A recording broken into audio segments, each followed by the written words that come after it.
अब हम बात करते हैं आज का जो टॉपिक है उसका नाम है money received against share warrants. ठीक है, इसको हम समझते क्या लिखते हैं कि a share warrant is a financial instrument issued by a public company. ध्यान से इस चीज़ को समझना। मैंने आपको 3 टाइप की कंपनी बताई थी, एक प्राइवेट कंपनी बताई थी, एक पब्लिक कंपनी बताई थी, एक 1% कंपनी बताई थी।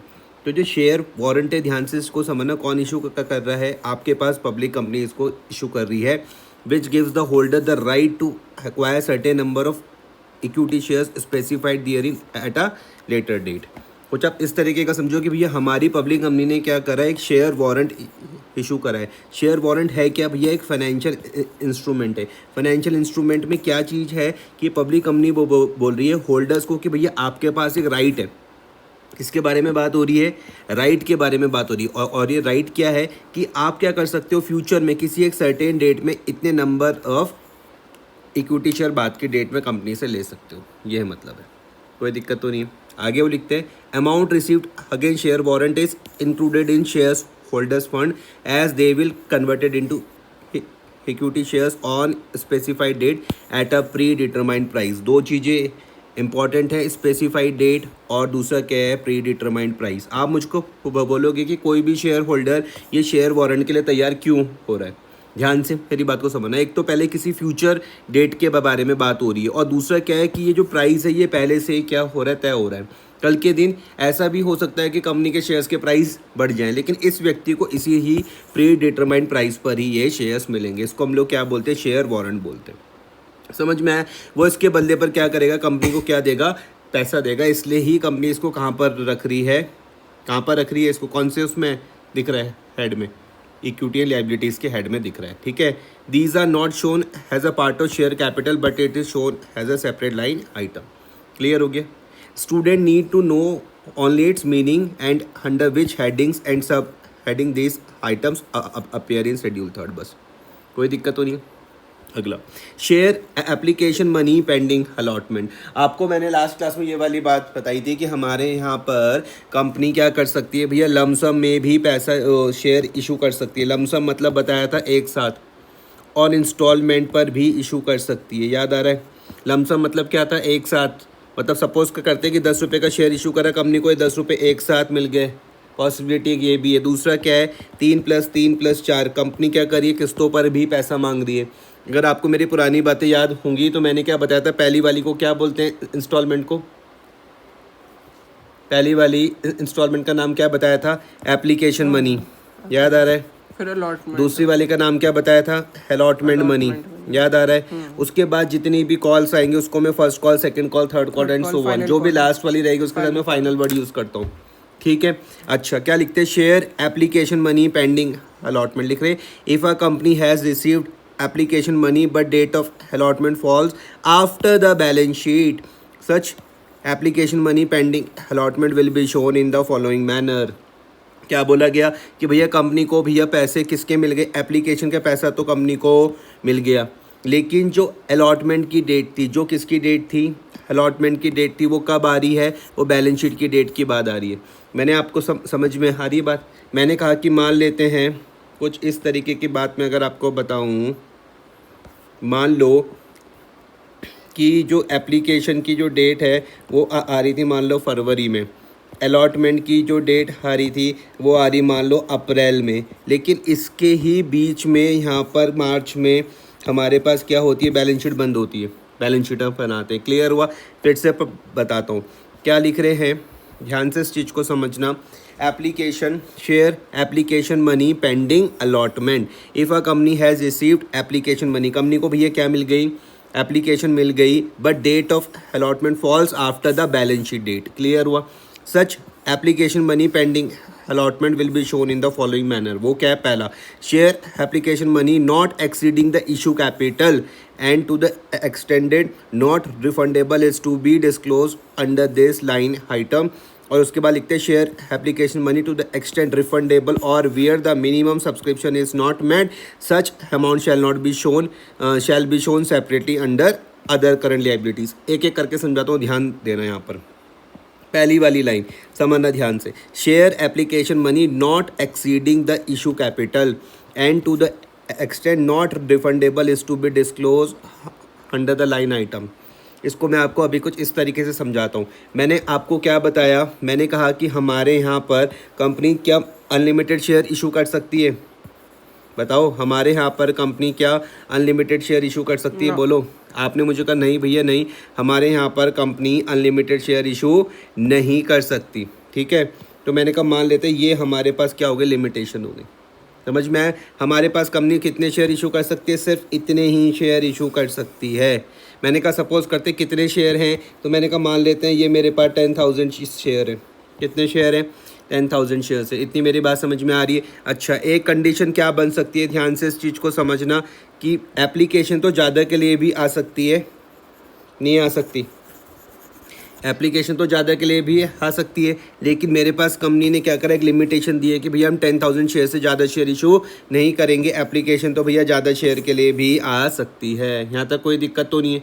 आ रही मेरी बात समझ में? तो अगर कंपनी को एक्सेस पैसा मिल गया, अगर कंपनी को क्या मिल गया, एक्सेस मनी मिल गई, तो कंपनी को क्या करना पड़ता है, उस पैसे को वापस करना पड़ता है। या तो रिफंड करेंगे या फिर क्या करेंगे, एडजस्ट करेंगे। आपसे मैं पूछने वाला हूँ, ये जो एक्सेस मनी है, ध्यान से समझना, जो कंपनी को अगर एक्सेस मनी मिल गई तो एक्सेस मनी का कंपनी क्या करेगी, दो चीज़ें कर सकती है। या तो भैया उसको क्या कर दे, रिफंड कर दे, उनका पैसा वापस कर दे, या आने वाली इंस्टॉलमेंट में मतलब अलॉटमेंट और कॉल में क्या कर दे, एडजस्ट कर दे। क्लियर हुई बात या नहीं हो रही? आ रही है इतनी बात समझ में? अच्छा, फिर से मैं बुक में आता हूँ, तो बुक में क्या लिखते हैं, पहला वाला, share application money not exceeding the issued capital.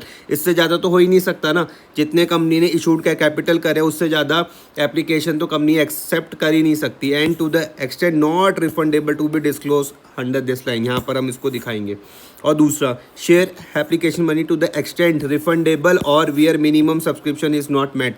आप मुझे बोलोगे भाई ये मिनिमम सब्सक्रिप्शन क्या है, तो मैंने कहा ध्यान से इस चीज़ को समझना कि कम से कम शेयर तभी इशू करे जाएंगे जब क्या होगा, मिनिमम सब्सक्रिप्शन होगा। मिनिमम सब्सक्रिप्शन कितना होता है, 90% होता है। एग्जांपल के तौर पे मैंने कहा मान लो मेरी कंपनी ने 10,000 शेयर्स इशू करे। मेरी कंपनी ने कितने शेयर इशू करे, 10,000। कितने करे, 10,000 करे, तो इसका मिनिमम सब्सक्रिप्शन हो जाएगा 90%। तो 10,000 का 90% क्या आ जाएगा, 9,000 आ जाएगा। क्लियर हुई बात या नहीं आ रही? तो मिनिमम सब्सक्रिप्शन भैया होना चाहिए। आप मुझको बोलोगे कि भाई अगर मिनिमम सब्सक्रिप्शन नहीं हुआ तो मैंने कहा कंपनी फिर पैसा शेयर इशू नहीं करेगी। तो नहीं क्या करेगी, तो वो पैसा हम कहाँ पर दिखाएंगे, देखना ध्यान से। सच amount shall be shown separately under other current liabilities. हम उसको कहाँ पर दिखाएंगे, अदर करंट लायबिलिटीज़ में दिखाएंगे। नहीं आया समझ में? फिर से बताता हूँ, हमारी कंपनी को अगर भैया शेयर इशू करना है तो उसे मिनिमम सब्सक्रिप्शन वाला तो पूरा फुलफिल करना पड़ेगा। मिनिमम सब्सक्रिप्शन मैंने क्या बताया भैया, 90% बताया। अगर 90% एप्लीकेशन आ रही है तभी कंपनी शेयर इशू कर पाएगी। अगर ये मिनिमम सब्सक्रिप्शन पूरा नहीं हुआ, मान लेते हैं कि कंपनी ने इशू कितने करे, 10,000 शेयर्स करे, एप्लीकेशन जो हमको रिसीव्ड हुई वो सिर्फ 8,000 के लिए ही हुई। कितने के लिए हुई, 8,000। तो मिनिमम सब्सक्रिप्शन से तो कम है, तो ये कंपनी को पैसा तो ये भी वापस करना पड़ेगा ना, क्योंकि हम शेयर ही नहीं इशू कर पा रही है कंपनी। क्योंकि शेयर इशू करने के लिए मिनिमम सब्सक्रिप्शन 90% होना चाहिए। आई बात समझ में? तो इसको हम कहाँ पर दिखाएंगे, अदर करंट लायबिलिटीज़ पर दिखाएंगे। समझ में आया? Student need to know only its meaning, जो मैंने आपको समझा दिया। अंडर विच हेडिंग और सब heading this item appear in the schedule 3। कोई दिक्कत तो नहीं है? आगे नॉन करंट लायबिलिटीज़, ध्यान से समझना। A non current liabilities is liability which is not classified as current liability. इसका मतलब जिस बच्चे को करंट लायबिलिटी पता होगा तो वो समझ जाएगा कि भैया ये क्या करंट लायबिलिटी है, बाकी सब क्या है, नॉन करंट लायबिलिटीज़ है। ठीक है, इसमें क्या आ रहा है भैया, सबसे पहले आपके पास क्या आ रहा है, लॉन्ग टर्म बोरोइंग आ रहा है। सबसे पहला क्या आ रहा, नॉन करंट लायबिलिटी में लॉन्ग टर्म बोरोइंग आ रहा है। लिख रहे हैं कि long term borrowing refers to the loans taken by the company. कौन ले रहा है लोन, लोन कौन ले रहा है, कंपनी ले रही है। कितने टाइम के लिए ले रही है, 12 months. Long term borrowing refers to the loan taken by the company. Borrowing shall be classified as long term borrowing when they are payable by the company after 12 months from the date of the loan. ये 12 महीने कहाँ से calculate करूंगा, After the loan. जिस दिन मैंने क्या करा, लोन जिस लिया। दिन लोन लिया, कंपनी लोन लेगी, अगर उसका टेन्योर वापस करने का 12 महीने से ज़्यादा है तो कहाँ पर आ जाएगा, लॉन्ग टर्म बोरिंग पर आ जाएगा। क्लियर हो गया? अच्छा, इसको हम कैसे कैसे करके दिखा सकते हैं भैया, बॉन्ड डिबेंचर्स हो सकते हैं, premium payable on redemption of debentures. एक और चीज़ को समझना, सबसे पहले डिबेंचर में ध्यान दो। ये बॉन्ड्स और डिबेंचर्स मैं आपको समझा रहा हूँ। बॉन्ड्स और डिबेंचर्स मैंने कहा आपके पास क्या होती है, लॉन्ग टर्म बोरोइंग्स होती है।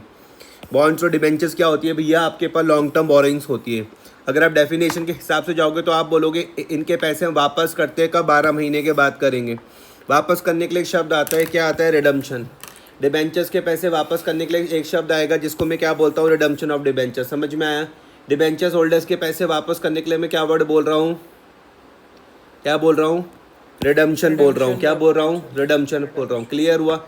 डिबेंचर्स बॉन्ड्स आप समझ रहे हैं। अच्छा यहाँ पे क्या लिखा हुआ, premium payable on redemption of debenture. ध्यान से समझो, माने का मान लेते मेरे डिबेंचर है 100 रुपये, मुझे कितने रुपए करने हैं वापस, 100 रुपये मुझको वापस करने हैं, ठीक है। लेकिन वो बोले भैया हम प्रीमियम पर करेंगे। प्रीमियम मैंने कहा मान लो 20 रुपये, कितने रुपए का था डिबेंचर, 100। मुझे वापस कितने करने पड़ रहे, 120 रुपये। तो जो इसमें 20 रुपये फालतू है वो क्या है, premium payable on redemption of debentures. कहाँ पर आ जाए, नहीं नहीं नहीं नहीं, इंटरेस्ट अलग है। इंटरेस्ट अलग है। इंटरेस्ट हमेशा डिबेंचर की पार वैल्यू पर कैलकुलेट होता है। इंटरेस्ट को यहाँ से मत देखो।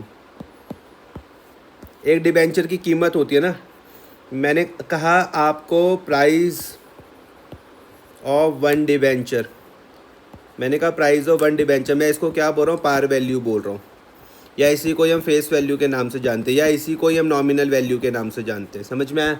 मैंने कहा मान लो ये, मान लो 100 रुपये। आई बात समझ? अब देखो मैं 3 चीज़ तुमको यहाँ पर दिखा देता हूँ। ये हो गया, मैंने कहा यहाँ पे मैंने लिख दिया 100, ये मैंने लिख दिया यहाँ पे 90, यहाँ पे मैंने लिख दिया 120। तो जो 100 वाली जो वैल्यू है इसको मैं क्या बोल रहा हूँ, पार वैल्यू बोल रहा हूँ। ये 90, ये किसका केस हो गया, ये हो गया डिस्काउंट का केस। ये जो 20 रुपये फालतू दिख रहा है आपको, ये किसका केस हो गया, प्रीमियम का केस हो गया। और जो आप बोल रहे हो ना इंटरेस्ट, तो इंटरेस्ट हम इस पार वैल्यू पर कैलकुलेट करते हैं। मान लेते हैं इंटरेस्ट है मेरे पास 6%, तो मैं 6% के किसका निकालूंगा, पार वैल्यू का। ये अलग चीज़ है। आया समझ में या नहीं आया? आ रहा? इसको तो आप इस तरीके से समझ सकते हो कि मान लेते कंपनी 20 रुपये फालतू वापस कर रही है। प्रीमियम के केस में कंपनी क्या कर रही है, 20 रुपये फालतू वापस कर रही है। तो बॉन्ड एंड डिबेंचर जब मैं तुमको बोलूँ तो दिमाग में क्या आ जाएगा, लॉन्ग टर्म बोरोइंग आ जाएगा। मैं आपसे पूछूं भैया लॉन्ग टर्म बोरोइंग क्या है, तो बोलोगे आप भैया लॉन्ग टर्म बोरोइंग भैया लोन्स हैं। किसने लिए भैया, कंपनी ने लिए। मैंने कहा वापस कब करेंगे, आप बोलोगे 12 महीने बाद। मैंने कहा 12 महीने कहाँ से कैलकुलेट करोगे, आप बोलोगे डेट ऑफ लोन से। तो इसमें पहला बॉन्ड एंड डिबेंचर आप समझ में आ गया। Premium payable on redemption of debenture समझ में आया। मैंने कहा मान लो कि एक डिबेंचर की कीमत है कितनी, 100 रुपये। एक डिबेंचर की कीमत है कितनी, 100 रुपये, लेकिन आप इसको बढ़ा के 120 आप वापस कर रहे हो। समझ में आया? तो जो 20 रुपये जो आप फालतू वापस कर रहे हो उसको मैं बोल रहा हूँ premium payable on redemption of debentures. यहाँ पे वर्ड क्या आ रहा है, पेबल। पेबल मतलब क्या हो रहा है कि देने हैं इतने पैसे। फिर ये लॉन्ग टर्म लोन्स भी हो सकता है, कहाँ से ले सकते हैं भैया, बैंक से ले सकते हैं, और हम दूसरी पार्टी से भी ले सकते हैं। लॉन्ग टर्म लोन्स भी हो सकता है, कहाँ से ले सकते हैं भैया, बैंक से ले सकते हैं, दूसरी पार्टी से भी ले सकते हैं। पब्लिक का पैसा कंपनी के पास डिपॉजिट है तो भैया वो भी कहाँ पर आएगा, पब्लिक का पैसा कंपनी के पास डिपॉजिट है वो भी कहाँ पर आएगा, लॉन्ग टर्म बोरोइंग पर आ जाएगा। और जो यहाँ कहीं नहीं आ रहा वो कहाँ पर आएगा, अदर लोन्स एंड एडवांसेस पर आ जाएगा। कोई दिक्कत तो नहीं है। इंपॉर्टेंट बात क्या है कि भैया पैसा वापस कब करेंगे हम इनका, 12 महीने के बाद। 12 महीने कहाँ से करेंगे कैलकुलेट, जहाँ से हमने लोन लिया है। बहुत बढ़िया। Some part of the long term borrowing may be due for payment within the 12 months from the date of the balance sheet. It will shown on the short term borrowing और current maturity of long term debt. ध्यान से इस चीज़ को समझो। अगर आप ये समझ गए तो आज का हमारा पूरा काम हो जाएगा। ध्यान से इस चीज़ को समझना। मैंने कहा कि मान लेते हैं कि आपके पास है LTB, लॉन्ग टर्म बोरोइंग है। मान लेते हैं आपने लोन लिया था 1/5/2020 को लिया, वापस तुमको क्या करना है, ये मान लो 1/5/2025 को। कोई दिक्कत तो नहीं है? क्लियर हुआ? यहाँ पर बैलेंस शीट की डेट आ रही है। अगर हम यहाँ से खड़े होके देखते हो ना, इस वाली डेट से खड़े होके देखोगे तो आपको पता है लगभग मैंने 5 साल बाद वापस करना है, तो आप तो इसको लॉन्ग टर्म बोरोइंग बोल दोगे। लेकिन अब मैंने कहा मान लो इस वाले साल की मैं यहाँ पर क्या बनाता हूँ, बैलेंस शीट बनाता हूँ। यहाँ की बैलेंस शीट बनेगी 31 मार्च 25 को। आ रही बात समझ में? अब आप 31 मार्च 25 से लेके 1/5/2025 तक का टाइम देखना है। 31 मार्च 25 से लेके 1/5/2025 तक का। अब ध्यान से मेरे शब्दों को सुनना। मैंने कहा जो लॉन्ग टर्म बोरोइंग है, लॉन्ग टर्म बोरोइंग तो है, लेकिन इसका अभी पेमेंट का टाइम आ रहा है, इसका मैच्योरिटी का टाइम आ रहा है। मैंने कहा लॉन्ग टर्म बोरिंग तो है, लेकिन इसका किसका टाइम आ गया, मैच्योरिटी का टाइम आ गया। आप मुझको बोलो कि भाई तुमने कहाँ से काउंट करा, तो मैंने कहा जो बैलेंस शीट जो जहाँ पर क्लोज हो रही थी वहाँ से। क्लियर हुआ? बुक में आते हैं, बोले some part of the long term borrowings may be due for payment within 12 months from the date of balance sheet. Some part of the long term borrowings may be due for payment within 12 months from the date of balance sheet. तो अब मैं इसको कहाँ पर show करने वाला हूँ, short term borrowings में शो करूँगा, या फिर current maturity of long term dates में शो करूँगा, या फिर नहीं शॉर्ट टर्म बोरोइंग में शो करूँगा। किस हेड में, current maturity of long term dates में। फिर से बताऊँ, नो सर। आया समझ में? ठीक है, आगे आगे आता है भैया डेफर टैक्स लिएबिलिटीज आएगा, और इसका एक भाई आएगा डेफर टैक्स असेट्स आएगा। दोनों को हम साथ में देखेंगे अभी। Student need to know only its meaning को समझना है, इसकी हेडिंग और सब हेडिंग को जानना है, किस शेड्यूल थर्ड में कहाँ पर आ रहा। सबसे पहले आप डेफर टैक्स समझो, ध्यान से मेरी बात को समझना। इसको समझने से पहले कहानी हम लेके चलते हैं। मैंने कहा कि मान लेते हैं ये कोई कंपनी है आपके पास, मान लो ये आपके पास कोई कंपनी है XYZ लिमिटेड है, ठीक है। XYZ लिमिटेड क्या करती है भैया, साल भर बिजनेस करती है। XYZ लिमिटेड क्या करेगी, यहाँ पर साल भर बिजनेस करेगी, यहाँ पर एंड में जाके भैया वो प्रॉफिट कमाएगी। अब ध्यान से समझना, ये जो मैं प्रॉफिट के बारे में बात कर रहा हूँ, इस प्रॉफिट की कैलकुलेशन कौन कर रहा है, अकाउंटेंट कर रहा है, कंपनी का अकाउंटेंट कर रहा है। किसको फॉलो करते हुए कर रहा है, अकाउंट्स को फॉलो करते हुए कर रहा है। अकाउंट्स के हिसाब से इसने प्रॉफिट दिखा दिया। क्लियर हुआ? अच्छा, सेम प्रॉफिट कौन दिखाएगा, इनकम टैक्स वाले भी कैलकुलेट करेंगे। ये किसके हिसाब से करेंगे, इनकम टैक्स एक्ट के हिसाब से करेंगे। नहीं आया समझ में? ये प्रॉफिट तो किसने करा कैलकुलेट, अकाउंटेंट ने, अकाउंट्स के हिसाब से। फिर इनकम टैक्स वाले भी क्या करेंगे, इस प्रॉफिट की कैलकुलेशन करेंगे अपने हिसाब से। समझ में आ रहा? अब देखो इसमें डिफरेंस आ सकता है। मान लेते हैं अब इस प्रॉफिट में क्या कैलकुलेट होता है, इस प्रॉफिट के बेस में क्या कैलकुलेट करते हैं, वेरी गुड, तुमने बिल्कुल सही जवाब दिया, टैक्स कैलकुलेट करते हैं। और ये भी क्या करेंगे, टैक्स कैलकुलेट करेंगे। समझ में आया? अकाउंटेंट ने टैक्स कैलकुलेट करा, 100 रुपये आता है। ध्यान से समझना, अकाउंटेंट के हिसाब से क्या आ रहा है, 100 रुपये आ रहा है। इनकम टैक्स वालों के हिसाब से 120 रुपये आ रहा है। चीटिंग नहीं आया समझ में? इसके हिसाब से डिफरेंस आता है ना। तो चीटिंग नहीं, बहुत सारी चीज़ें होती है जिसको इनकम टैक्स वाले डिसअलाउ कर देते हैं, बहुत सारी चीज़ें होती है जिसको अलाउ का करते हैं, तो डिफरेंस आता है। ठीक है, अब ध्यान से मेरी बात को समझो। अकाउंटेंट के हिसाब से टैक्स क्या बन रहा, 100, इनकम टैक्स वालों के हिसाब से क्या बन रहा, 120। तो भैया इनको तो 20 रुपये और देने पड़ेंगे, तो ये इनके लिए क्या बन गई, डेफर्ड लायबिलिटी बन गई। आया है समझ में या नहीं आ रहा? एक और केस, इनके हिसाब से 100 बन रहा, इसके हिसाब से 80 बन रहा। इनका यहाँ पर मजे आ गए, 20 रुपये इनके बच गए, तो ये इनके लिए क्या बन जाएगा, असेट बन जाएगा। आया समझ में या नहीं आया? इनकम टैक्स डिपार्टमेंट हर फर्म के अकाउंट को देखती है। हाँ, सभी के ही देखेगी, जिसमें टैक्स लायबिलिटी बनेगी तो कैलकुलेशन तो होगी ना। ऐसे तो बहुत सारी फर्म्स होती होंगी। हाँ, तो सब इनकम टैक्स डिपार्टमेंट बहुत बड़ा होगा। और क्या, हर जगह होता है।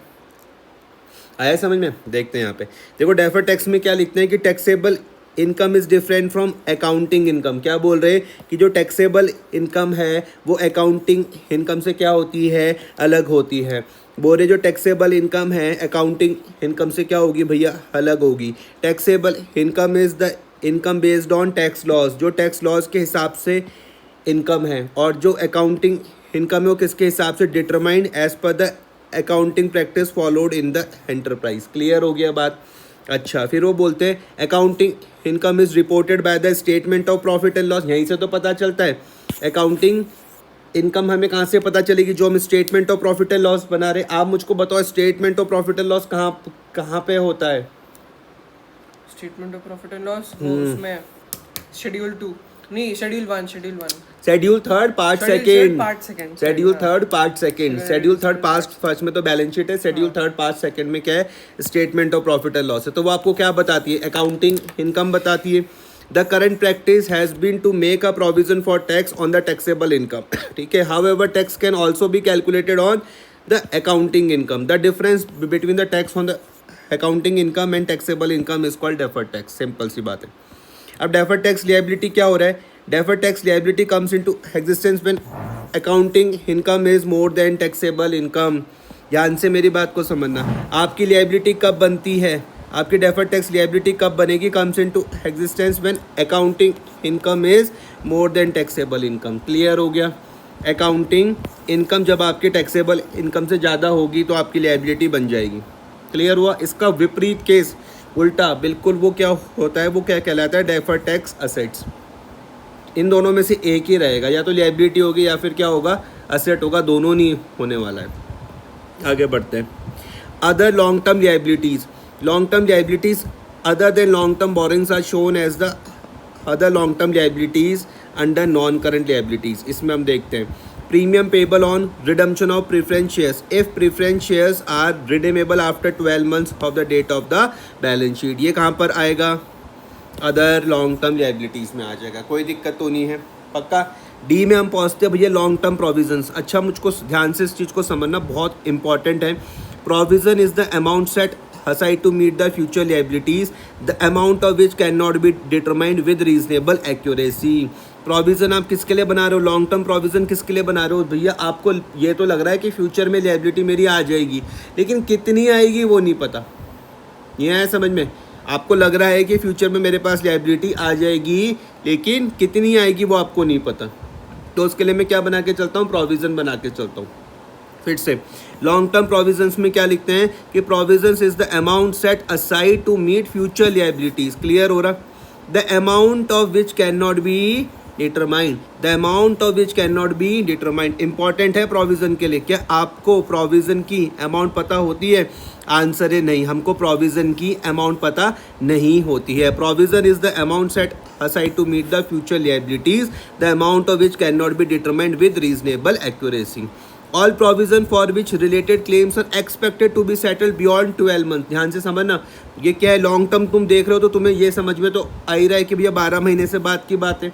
12 महीने कहाँ से कैलकुलेट कर रहे हो? After the balance sheet date से are classified as long term provision. समझ में आया? तो मैं तुमसे पूछूं भैया प्रोविज़न क्या है, तो तुम मुझको बोलोगे भैया प्रोविज़न में हम लोग क्या करके चलते हैं? साइड रख के चलते रहते हैं। समझ में आ गया? किसके लिए चलते रहते हैं? कि हमको लगता है भैया फ्यूचर में लिएबिलिटी आ सकती है। मैं तुमसे पूछूंगा क्या वो लिएबिलिटी सर्टेन होती है? तुम बोलोगे नहीं भैया वो लिएबिलिटी सर्टेन नहीं होती, हमें उसकी एग्जैक्ट अमाउंट का पता नहीं होता है। और वो सेटल कब होगी? वो 12 महीने के बाद होगी। क्लियर हो? तभी तो लॉन्ग टर्म है। जैसे कि यहाँ पर क्या लिख रहे हैं? Provision for employees benefit. समझ में आ गया? एम्प्लॉयज़ के बेनिफिट के लिए, जैसे ग्रेचुइटी के लिए, या प्रोविज़न फॉर अर्न लीव हो गया, या आप सिंपल से इन सब के लिए एक चीज़ समझ लो, आप बोलो रिटायरमेंट बेनिफिट। आपके यहाँ पे 10 लोग काम कर रहे हैं, आपको पता है ये सब के सब लोग रिटायर होने के बाद मुझसे पैसा लेके जाएंगे। एग्जैक्ट कितना लेके जाएंगे वो तो तभी पता चलेगा ना जब मैं उनकी कैलकुलेशन का करूँगा। लेकिन मुझको ये पता है भैया 12 महीने के बाद की कहानी है, तो मुझे प्रोविज़न बना के चलना पड़ेगा। समझ में आया?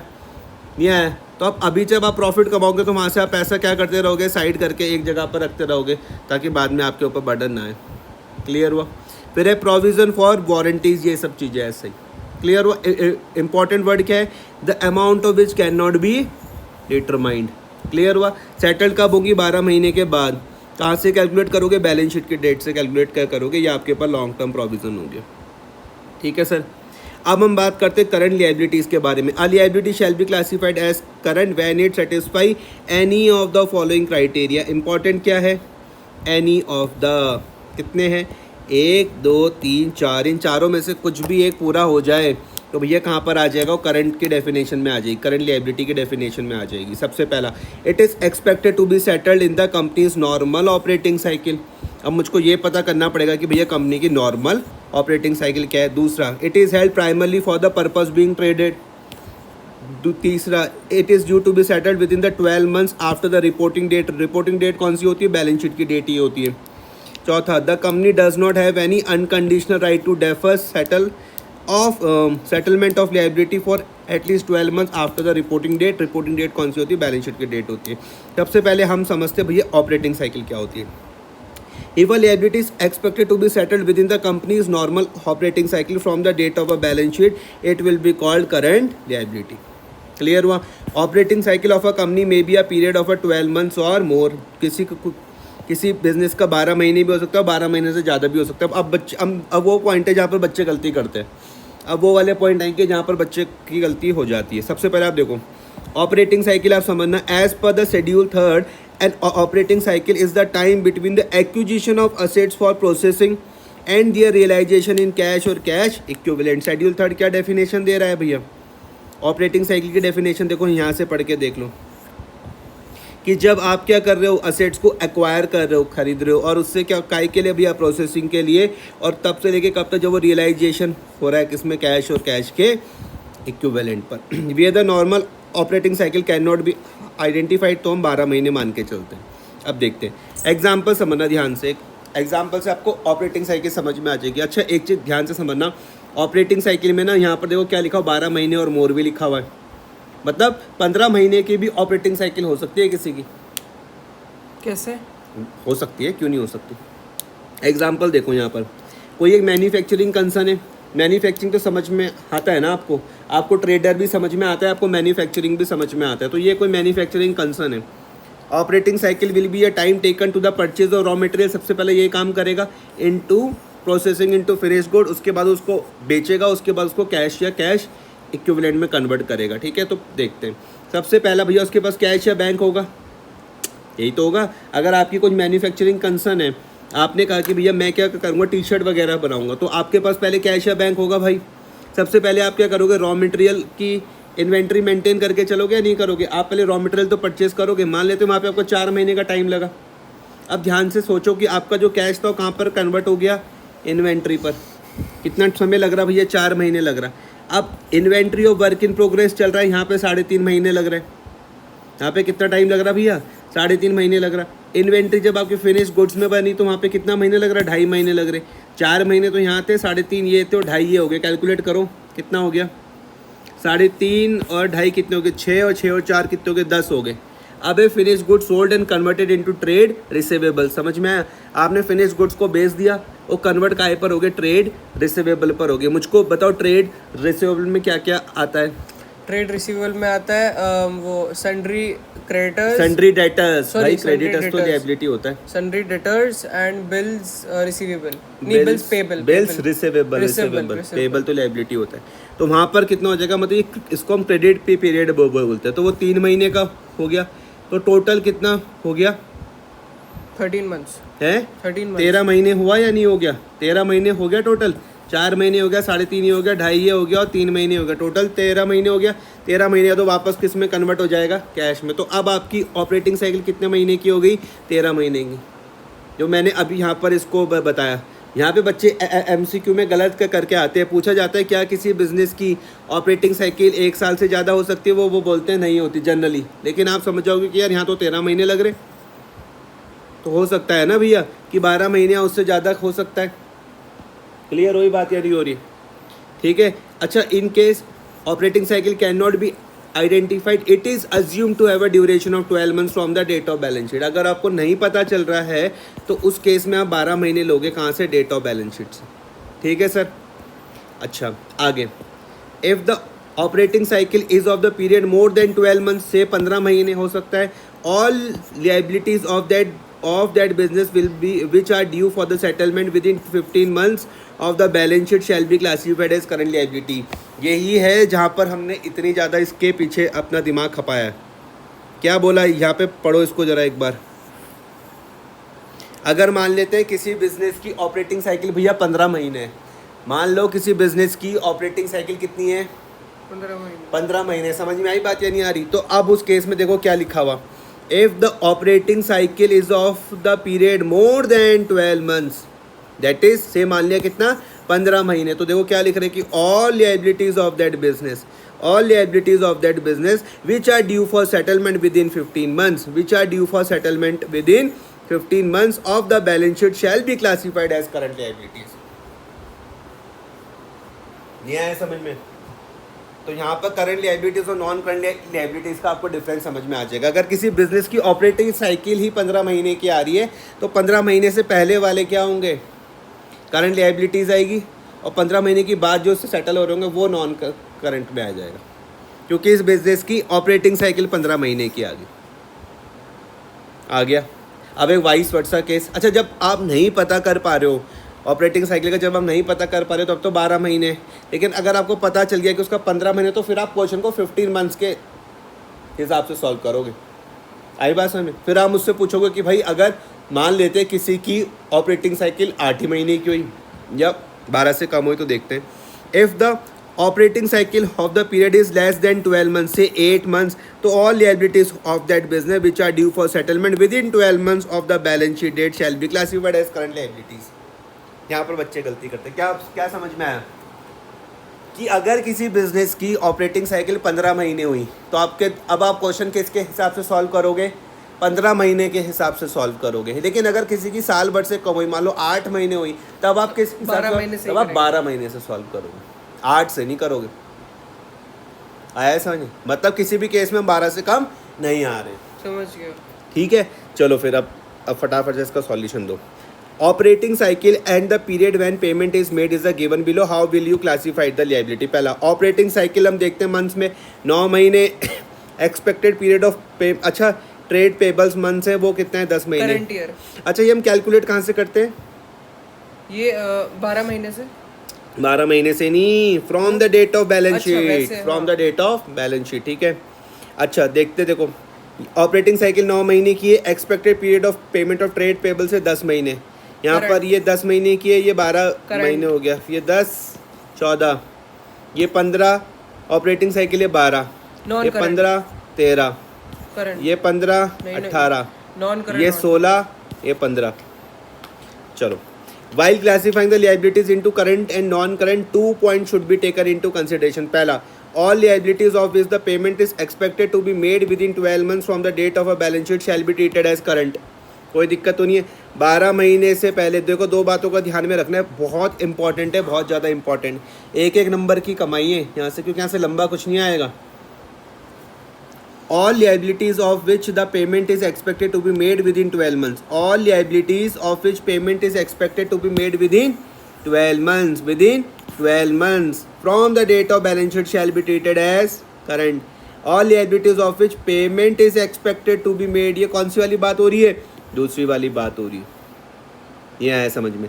all liabilities of which the payment is expected to be made within 12 months from the date of balance sheet shall be treated as current. Expected period of payment. और दूसरी बात, अच्छा period of operating cycle is irrelevant in such case. अब मैं तुमसे पूछूं कि भैया ऑपरेटिंग साइकिल इरिलीवेंट कहाँ पर हो जाती है, तो आप मुझको बोलोगे भैया वहाँ पर हो जाएगी जहाँ पर एक्सपेक्टेड पीरियड ऑफ पेमेंट 12 महीने से कम है, विद इन 12 मंथ्स। यह है समझ में? Hence trade payables in case of first second fourth shall be treated as current liabilities. 10 महीने 12 महीने 12 महीने। इस केस में मैंने क्या बोला, इन तीनों को क्यों बताया अलग? इस केस में आपको ऑपरेटिंग साइकिल की देखने की जरूरत है ही नहीं। ये करंट ईयर है। आया समझ में? कैसे पता चल रहा है? All liabilities of which the payment is expected to be made within 12 months from the date of balance sheet. दूसरा, liabilities of which the payment is expected to be made beyond 12 months from the date of balance sheet. अब किसके बारे में बात हो रही? देखो कौन कौन सा सॉल्व कर दिया। 10 हमने देख लिया, 12 हमने देख लिया, ये 12 वाला देख लिया। अब बच रहे हमारे पास ये, अब बचते हैं हमारे पास 14 वाला, 13 वाला, 18 वाला और 15 वाला। ठीक है, इनके बारे में देखते हैं क्या लिखते हैं। Liabilities of which the payment is expected to be made beyond 12 months from the date of balance sheet. Beyond 12 months from the date of balance sheet.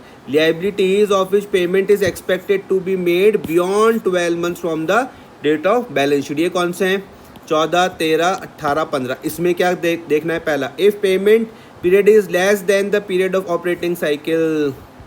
अगर जो पेमेंट का पीरियड है वो किससे कम है भैया? लेस देन ऑपरेटिंग साइकिल से, तब हम उसको क्या बोलेंगे? Current liability. नहीं आया समझ में? जैसे इस केस में देखो ये कितना है, इस केस में देखो ये कितना है? 13 है। ऑपरेटिंग साइकिल कितनी थी? 15। तो ये क्या हो जाएगी? करंट हो जाएगी। ये क्या हो जाएगी? करंट हो जाएगी। ये भी क्या हो जाएगी? करंट हो जाएगी। आ रहा समझ में या नहीं आ रहा? If payment period is less than the period of operating cycle, the liability shall be treated as current liability. Hence, trade payables in case of a fifth and seventh shall be treated as current liability. समझ में आया? कोई दिक्कत तो नहीं है? और if payment period is more than the period of operating cycle, the liabilities will be treated as non-current liabilities. जैसे थर्ड और फोर्थ सिक्स्थ में आ रहा है, थर्ड और सिक्स्थ में आ रहा है, थर्ड और सिक्स्थ में, 14 वाले में और इसमें। आ गया समझ में या नहीं आ रहा? पक्का। Hence the liabilities which are not classified as current shall be classified as non current liabilities। समझ में आया? अब आप मुझको बताओ कि कहाँ पर मुझको ऑपरेटिंग साइकिल नहीं देखनी पड़ती है। जो 12 महीने से कम होता है। बस expected period of payment of a trade payables. ठीक है सर, बाकी तो आप समझ गए। लास्ट टॉपिक है आज का,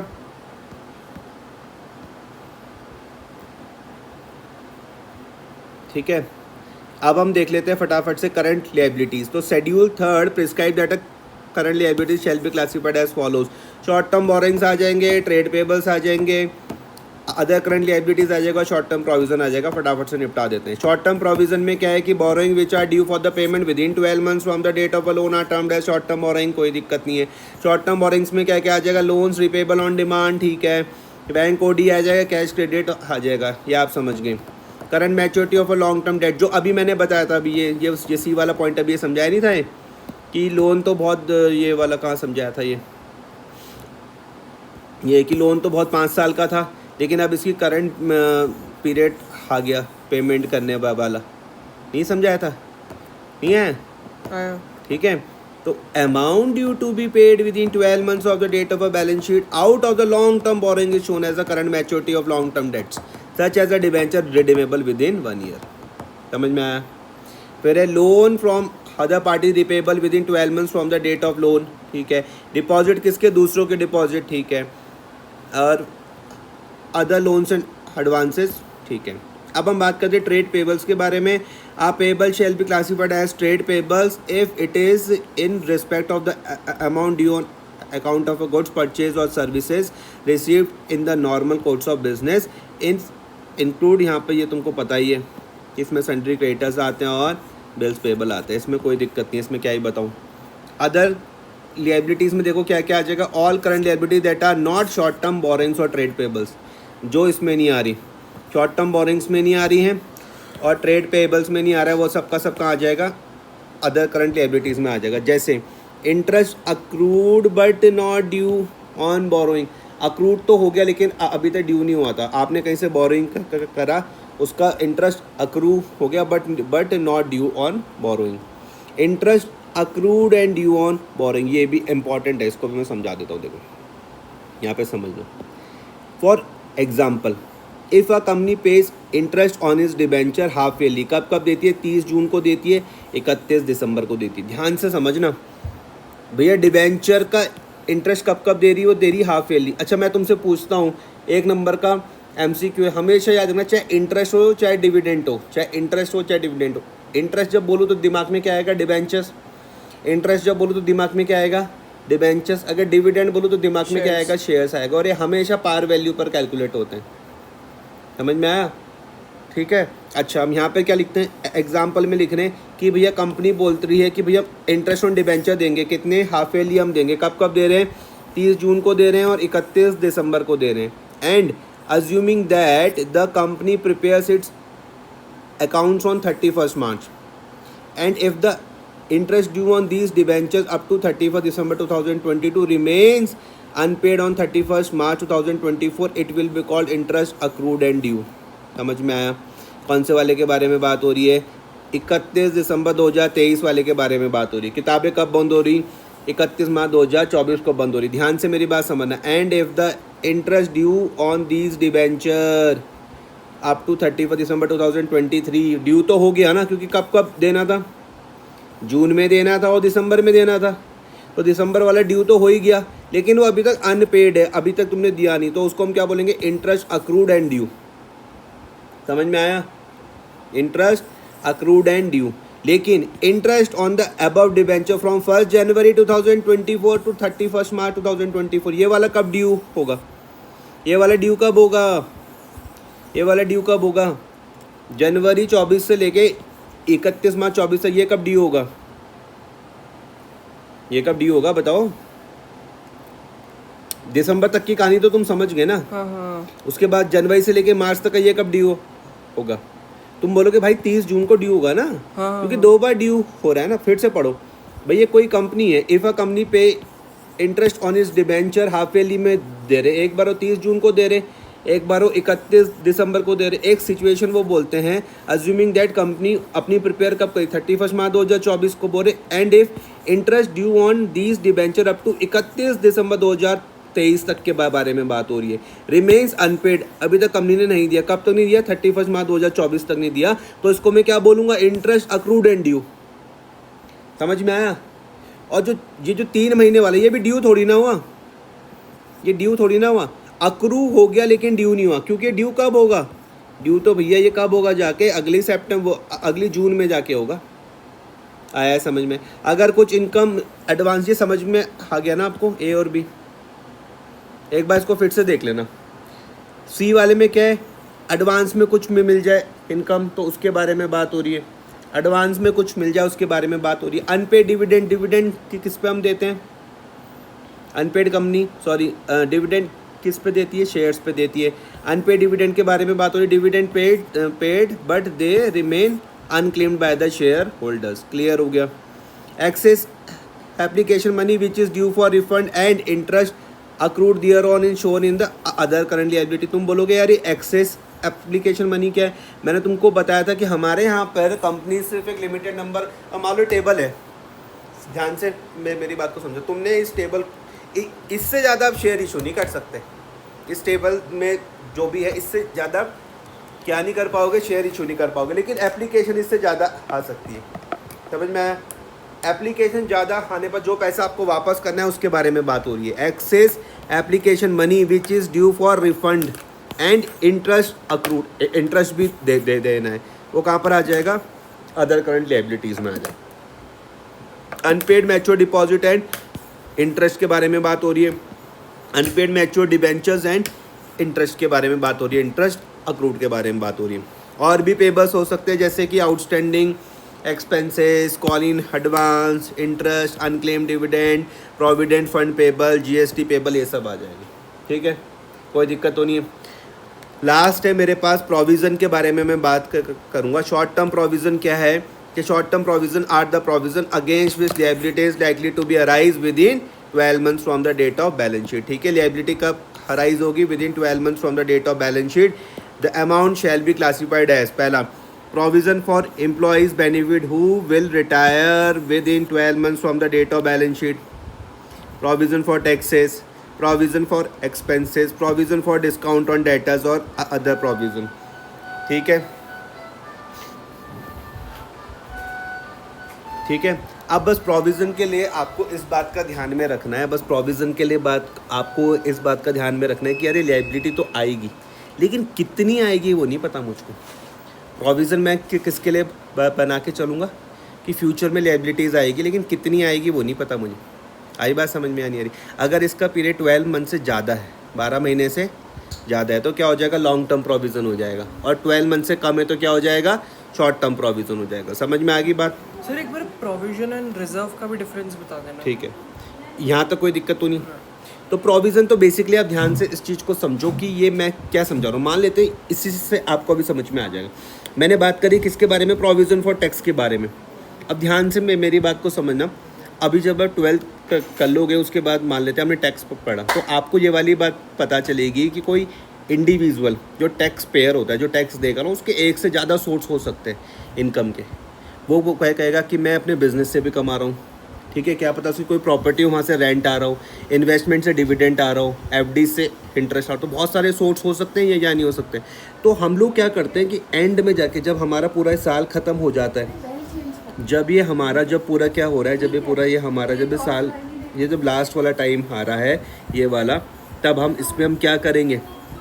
इंटरेस्ट की कैलकुलेशन क्या करेंगे? सॉरी, टैक्स की करेंगे क्या कैलकुलेशन। अब कुछ ना कुछ टैक्स आएगा। ठीक है, एग्जैक्ट हमको तो बाद में ही पता चलेगा ना कितना आ रहा। अब हमको पता है कि टैक्स मुझको सरकार को जमा करना है। टैक्स मुझको किसको जमा करना है? सरकार को जमा करना है। तो क्या टैक्स में लायबिलिटी है?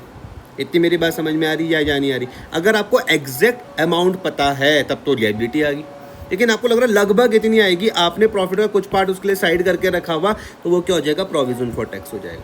समझ में आया? रिजर्व तो नॉर्मली आपने प्रॉफिट कमाया, उसका जो पार्ट आपने साइड में कर लिया, उसको आप किसी के लिए भी यूज़ करो, या आपकी लायबिलिटीज़ के लिए बेसिकली यूज़ हो रहे। क्लियर हो रही है बात या नहीं हो रही? पक्का? अब एक ये लास्ट है अटेंशन बोल रहे there is a distinction between the liability and a provision if an amount is payable in a future and the figure is exact. ध्यान देना, बस लास्ट पॉइंट है। अमाउंट इज पेबल कब देनी है? फ्यूचर में देनी है, फिगर के एग्जैक्ट है तो वो क्या कहलाएगी? लिएबिलिटी कहलाएगी। क्या कहलाएगी? Liability. For instance if the salary for the month of the March totalling 2 lakh is outstanding on 31 March. समझ में आ गया? 2 लाख रुपए की क्या थी? सैलरी थी, आउटस्टैंडिंग है, मतलब अभी देनी बाकी है 31 मार्च तक, तो वो क्या कहलाएगी? आउटस्टैंडिंग सैलरी कहलाएगी, क्योंकि वो डेफिनाइट है। समझ में आ गया? If the amount of liability is not certain it will be provision such as a provision for taxation. Clear हुआ? डिफाइन क्या बताया मैंने? अगर भैया कोई आपको कोई फ्यूचर में कोई आपके कोई पेबल्स हैं, आपको लग रहा है कि यार उसकी फिगर तो एग्जैक्ट है, तो उस केस में तो लायबिलिटी हो जाएगा।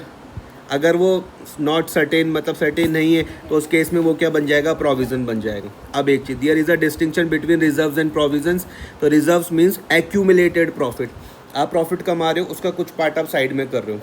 रिजर्व को आप इस भी तरीके से समझो कि यार ऐसे गुल्लक मेंटेन करके चल रहे हैं, नॉर्मल आप उसको वैसे समझो। समझ में आ गया? एक्यूमुलेटेड इकट्ठा करा हुआ प्रॉफिट है, ठीक है। It is created to the strengthen the financial position of the company and to meet unfortunate unknown liabilities and losses. Important keyword क्या आ रहा है कि रिजर्व आप कहाँ पर यूज़ करोगे? अनफॉर्चुनेट और अननोन लायबिलिटीज़ में, जिसके बारे में आपको नहीं पता या कुछ भी लॉसेस हो सकता है, वहाँ पर हम क्या यूज़ करते हैं? अपना रिजर्व यूज़ करते हैं। लेकिन प्रोविज़न किसके लिए होगा? An amount is provided for any known liability whose amount is yet to be uncertain. ये है समझ में? ये है। अब मानते हैं कि मुझको क्या करना पड़ता है, हर साल मुझको कार का इंश्योरेंस पे करना पड़ता है। ध्यान से मेरी बात को समझो। तो मुझे पता है कि हर एक साल मेरा कार इंश्योरेंस आ जाएगा, लेकिन उसकी किस्त कितनी आएगी वो नहीं पता मुझको। तो उसके लिए मैं क्या बना के चलता हूँ? प्रोविज़न बना के चलता हूँ। लेकिन मुझे हर एक महीने अपनी गाड़ी की EMI पे करनी पड़ती है, उसकी तो मुझे पता है ना कितनी अमाउंट कटेगी, तो वो मेरे लिए क्या हो रही है? लायबिलिटी हो रही है। समझे भाई? कोई दिक्कत? तो provision is made to meet a specific liability of is the amount can not be determined with substantial accuracy. Provision is also made for the known losses such as provision for depreciation के लिए भी हम बना के चलते हैं। आया है समझ में? कोई दिक्कत तो नहीं है। अच्छा, अब आप मुझको खोलोगे कि भाई हम ये प्रोविज़न फॉर डेप्रिसिएशन बना के क्यों चलते हैं? एग्जाम्पल के तौर पर समझो कि आपका कोई मशीनरी बेस्ड काम है। मान लेते हैं कि आपके पास तुमने JCB मशीन देखी है? वो उठाने वाली क्रेन टाइप की क्रेन मान लो। अब तुम्हें लग रहा है कि यार आज ये 10 साल तक चलेगी, 10 साल बाद तो मुझे चेंज करना पड़ेगा, इसको नहीं करना पड़ेगा। तो आप प्रोविज़न फॉर डेप्रिसिएशन बना के चलते हो। प्रॉफिट का कुछ पार्ट यहाँ पर ट्रांसफ़र करते रहते हो, ताकि 10 साल बाद जब तुम्हें नई क्रेन खरीदनी पड़े तो आपके सर में कोई बर्डन ना आए। तो यही चीज़ है, ठीक है। नेक्स्ट क्लास में हम यहाँ से स्टार्ट करेंगे। इतना रिवाइज कर लेना, नोट्स बना लेना इसका।